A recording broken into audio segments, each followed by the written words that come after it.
നമസ്കാരം, എസ് ക്രിയേറ്റീവിലേക്ക് സ്വാഗതം. ഇന്നലെ ഞാൻ ഒരു ബാഗിൽ കഴിഞ്ഞ വീഡിയോയിൽ നമ്മളൊരു ബാഗിൽ പാൻ ഫ്ലവറാണ് വെച്ചത്.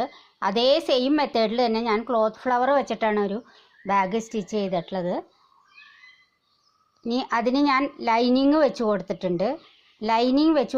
അതിൻ്റെ ഉള്ളിൽ ലൈനിങ് വെച്ചിരിക്കുന്നത് നിങ്ങൾക്ക് ഞാൻ കാണിച്ചു തരാം. ഉള്ളിൽ നല്ലൊരു ലൈനിങ് ആണ് ഉള്ളിലേക്ക് വന്നിട്ടുള്ളത്.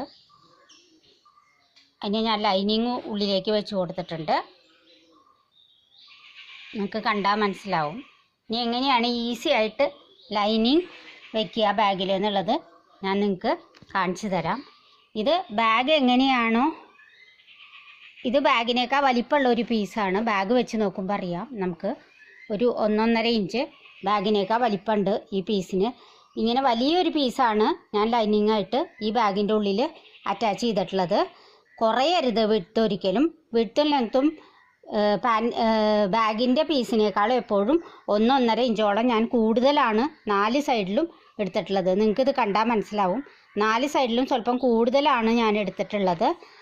ഇനി എങ്ങനെയാണ് ഇത് അറ്റാച്ച് ചെയ്യേണ്ടതെന്ന് നമുക്ക് നോക്കാം. സാധാരണ ബാഗിന് എന്തെല്ലാം ഷേപ്പ് നമ്മൾ കൊടുക്കണോ അതെല്ലാം നമ്മൾ ലൈനിങ്ങിലും കൊടുക്കണം.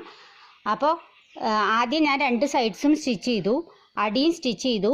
ഇതാണ് മോൾ വശം കണ്ടോ. എന്നിട്ട് ഞാൻ തിരിച്ച് നല്ല വശത്തേക്ക് എടുത്തിട്ടില്ല, ചുമ്മാ സ്റ്റിച്ച് ചെയ്ത് വെച്ചേക്കുകയാണ്. അപ്പോൾ നമ്മൾ ഇവിടെയും കൂടുതൽ എടുത്തത് കൊണ്ട് നമുക്ക് ബാഗ് ഇവിടെ നമ്മൾക്ക് വിഡ്ത്ത് കുറവാണ്. നിങ്ങൾക്ക് നോക്കിയാൽ മനസ്സിലാവും. ഇവിടെ വിഡ്ത്ത് കുറവായതുകൊണ്ട് നമുക്ക് അറ്റാച്ച് ചെയ്യാനായിട്ട് ബുദ്ധിമുട്ട് വരും. ഇവിടെ ഒരു 1.5 ഇഞ്ച്, ഇവിടെ ഒരു 1.5 ഇഞ്ചൊക്കെ കൂടുതലുണ്ടാവും. അപ്പോൾ ആ കൂടുതലുള്ളത് നമുക്ക് എങ്ങനെ മാറ്റാമെന്നുള്ളതാണ് ഞാൻ പറയണത്. ഇത് ലൈനിങ് വെക്കാനുള്ള ഒരു ഈസി ആയിട്ടുള്ള മെത്തേഡാണ്. അല്ലെങ്കിൽ ബാഗ് വലിച്ച് എടുക്കുന്ന ഒരു മെത്തേഡ് ഉണ്ട്. അത് ചിലപ്പോൾ നിങ്ങൾക്ക് പെട്ടെന്ന് തെറ്റാനുള്ള സാധ്യതയുണ്ട്. ഇത് ഏറ്റവും ഈസി ആയിട്ടുള്ള മെത്തേഡാണ്. അപ്പോൾ ഇത് നിങ്ങൾ ചെയ്തു നോക്കുക.